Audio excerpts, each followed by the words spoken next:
മാന്യപ്രേക്ഷകർക്ക് എൻ്റെ പ്രണാമം. ഏതാനും ദിവസങ്ങൾക്ക് മുമ്പ് 2 ദിവസം ഞാൻ യൂട്യൂബിൽ ഓരോ സന്ദേശങ്ങൾ അപ്ലോഡ് ചെയ്തപ്പോൾ 1-2 വ്യക്തികൾ പറയുകയുണ്ടായി, ഈ പുറത്ത് വെച്ചിരിക്കുന്ന പാട്ട് എൻ്റെ വോളിയം ഒന്ന് കുറയ്ക്കണമെന്ന്. ഞാൻ അവരോട് പറഞ്ഞു, ഒന്നില്ലെങ്കിൽ 2 ദിവസം റെക്കോർഡ് ചെയ്യാതെ ഇരിക്കണം, അല്ലെങ്കിൽ വെള്ളായണി ദേവി ക്ഷേത്രം മൂശാരിമാര് പൂജിക്കുന്ന, പൂണൂലിടാത്തവര് പൂജിക്കുന്ന ഒരു ഉജ്ജ്വലമായിട്ടുള്ള ക്ഷേത്രമാണ്. ആ ക്ഷേത്രം, അവിടെ തിരുമുടി നിറപറയായിട്ടിങ്ങനെ പറയെടുക്കാൻ പോകുന്ന അതിൻ്റെ പാട്ടാണ് എൻ്റെ വീടിൻ്റെ മുമ്പിലുള്ള ഇടവഴി കൂടെ പോകുമ്പോൾ വരുന്നതിന് 2 ദിവസം മുമ്പ് മുതൽക്ക് തന്നെ ആഘോഷങ്ങളും അതുപോലെ തന്നെ തോരണങ്ങളും എല്ലാം നിറച്ചു വെച്ച് വളരെ ഗംഭീരമായിട്ട് ഈ വർഷം ചിന്തിക്കാൻ സാധിക്കുന്നതിനേക്കാൾ കൂടുതൽ റെസ്പോൺസാണ് ഉണ്ടായിരുന്നത്. 100 കണക്കിന് വ്യക്തികൾ അകമ്പടി സേവിച്ച് വെള്ളായണി പറയെടുപ്പ്. കഴിഞ്ഞ വർഷവും അതിൻ്റെ മുമ്പിലത്തെ വർഷമൊക്കെ ഞാനത് കണ്ടിട്ടുണ്ട്. 3 വർഷം കൂടുമ്പോഴാണ് നടക്കുന്നതെങ്കിലും 1990 മുതൽക്ക് 2017 വരെ കാണുകയാണ് 3 വർഷം കൂടുമ്പോൾ വരുന്നത്. ഈ വർഷം എന്തൊരു വ്യത്യാസമുള്ള, അസാധാരണമായ വിധത്തില്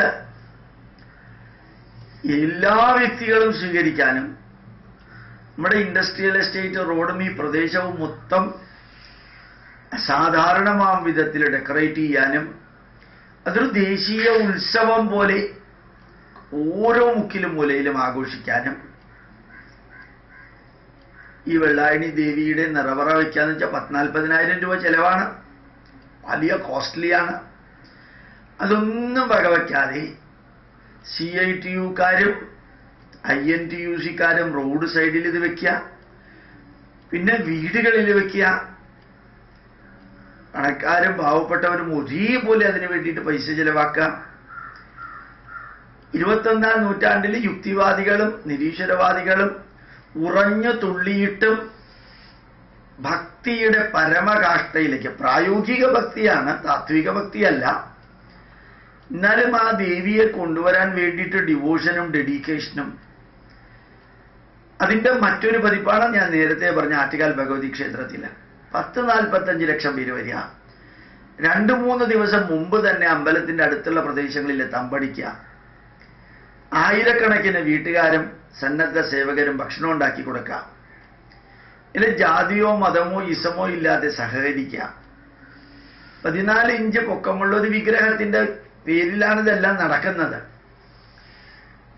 അപ്പോ കാലം കുറെ കഴിയുമ്പോൾ, വിദ്യാഭ്യാസം കിട്ടുമ്പോൾ, സാമ്പത്തികമായിട്ട് ഉയരുമ്പോൾ, സാമൂഹികമായിട്ട് ഉയരുമ്പോൾ, ഇതുപോലെയുള്ള വിശ്വാസങ്ങളെ അന്ധവിശ്വാസം എന്ന് സീലടിച്ചു വെച്ചിരുന്നവർ ധരിച്ചിരുന്നു ഇതൊക്കെ മാറുമെന്ന്.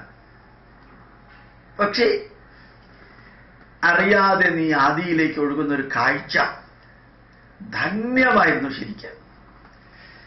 അതിലെനിക്ക് ഏറ്റവും അധികം ഇഷ്ടപ്പെട്ട ഒരു കാര്യം, ഇതുമായിട്ട് നേരിട്ട് ബന്ധമുള്ളതല്ല, ഈ പ്രദേശങ്ങളിൽ വെള്ളായണി ദേവിയുടെ മഹോത്സവം പ്രമാണിച്ചും ആറ്റുകാൽ ഭഗവതി ക്ഷേത്രത്തിലെ മഹോത്സവം പ്രമാണിച്ചും മൈക്കുകൾ വെക്കാൻ നല്ലോണം റെസ്ട്രിക്ഷൻ ഉണ്ടായിരുന്നു. പോലീസിന്റെ റെസ്ട്രിക്ഷൻ വളരെ നന്നായിരുന്നു. അത് ആ റെസ്ട്രിക്ഷൻ ഉണ്ടായിട്ടും ചില സ്ഥലത്തൊക്കെ മൈക്ക് വെച്ചിരുന്നു, വളരെ ശബ്ദത്തിലല്ലാതെ. അതിൻ്റെ ശബ്ദമായിരുന്നു ഞാൻ റെക്കോർഡ് ചെയ്യുന്ന സമയത്ത് നിങ്ങൾ കേട്ടത്. അപ്പോ അതിൽ വെച്ചിരിക്കുന്ന പാട്ടുകൾ ആ ദേവി വരുന്ന ദിവസം മുഴുവനും വെള്ളായണി ദേവിയെ കുറിച്ചിട്ടുള്ള പാട്ടായിരുന്നു. ആ സമയത്ത് ഞാൻ ആലോചിച്ചത്, ഈ ദാരിക വധവുമായി ബന്ധപ്പെട്ട് നമ്മുടെ ദേവി ഭാഗവതത്തിൽ പറയുന്ന ഒരു ചെറിയ സംഭവം, കഥയിലെ സംഭവമാണ്, കഥയാണത്, ചരിത്രമൊന്നുമല്ല. ആ കഥയെ എടുത്തിട്ട് 100 കണക്കിന് പാട്ടുകളും അത് അതിമധുരമായിട്ട് ആ പാട്ട് ആലപിക്കുകയും ചെയ്യാം.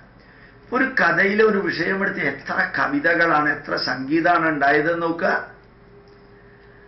അതൊരു വശം. വേറൊരു വശം, അതിൻ്റെ മുമ്പിലത്തെ 2 ദിവസങ്ങൾ മുഴുവനും മലയാള സിനിമയിലെ ധന്യമായിട്ടുള്ള ഫിലോസഫിക്കലായിട്ടുള്ള വളരെ പഴയ പാട്ടുകൾ 1955, 60, 65കളിലെ പാട്ട്, 70കളിലെ പാട്ട്, അത്ര നന്നായ പാട്ടുകളാണ്. ആ പാട്ടുകൾ മുഴുവനും കേട്ടപ്പോൾ എനിക്ക് തോന്നിയത്, ഈശ്വര ഈ ജന്മത്തിന് കുറച്ചും കൂടി നീട്ടം തരണേ എന്നുള്ളതാണ്. കുറേ കാലം കൂടി ജീവിക്കാൻ സാധിക്കണം. ഞാൻ എൻ്റെ മക്കളോട് പറഞ്ഞിട്ടുണ്ട്, മരിക്കുന്ന സമയത്ത് ഈ പാട്ടുകളൊക്കെ ഇടണം. കാരണം ആ ധന്യമായിട്ടുള്ള വാക്കുകൾ ചേർന്ന വരികൾ ശരിക്കും പകൽവാഴും പെരുമാളിൻ രാജ്യഭാരം വെറും 15 നാഴിക മാത്രം. എന്താ ഇതിൻ്റെ അർത്ഥം? നട്ടുച്ചയ്ക്ക് ഇങ്ങനെ പൊങ്ങി നിൽക്കുന്ന സൂര്യൻ്റെ രാജ്യഭാരം ഇനി 15 നാഴിക, 6 മണിക്കൂർ കൂടിയേ ഉള്ളൂ. 12 + 6 വൈകുന്നേരം ആകുമ്പോഴത്തേക്കും കഴിയും ആളുടെ. അങ്ങനെ എത്ര വേണമെങ്കിലും കൂട്ടി എന്ന് പറയാം. ഓരോ ഒറ്റക്കമ്പി നാദം ആ വരികളും നോക്കാം. അങ്ങനെ എത്ര പാട്ടുകൾ ഞാൻ കേട്ടു അറിയോ.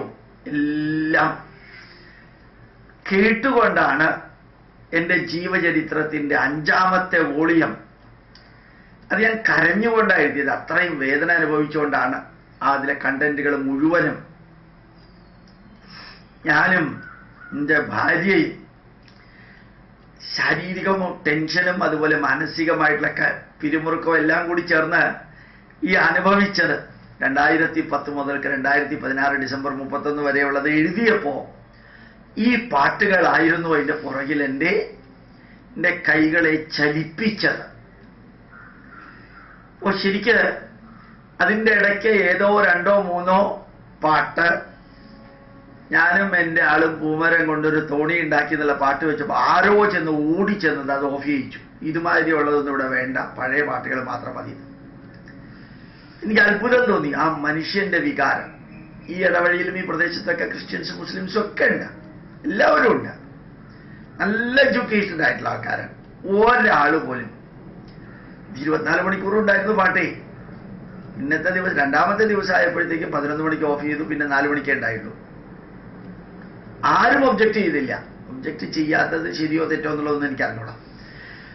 ഏതായാലും ആ പഴയ പാട്ടുകൾ ഈ വെള്ളായണി ദേവീക്ഷേത്രത്തിൻ്റെ ഉത്സവത്തോടനുബന്ധിച്ചും ആറ്റുകാൽ ഭഗവതി ക്ഷേത്രത്തിലെ പൊങ്കാലയോടനുബന്ധിച്ചും കേൾക്കാൻ സാധിച്ചപ്പോൾ അപ്രതീക്ഷിതമായിട്ട് എൻ്റെ മനസ്സ് പറഞ്ഞത്, കുറേ കാലം കൂടി ജീവിക്കണം മോനെ, കുറേ കാര്യം കൂടി ഈ ധർമ്മത്തിന് വേണ്ടി പ്രവർത്തിക്കാൻ ഈ പാട്ടുകളുടെ സ്പിരിറ്റ് നിന്റെ മനസ്സിൽ നിറയട്ടെ എന്നായിരുന്നു എൻ്റെ മനസ്സെന്നോട് പറഞ്ഞത്. പ്രണാമം, നമസ്കാരം.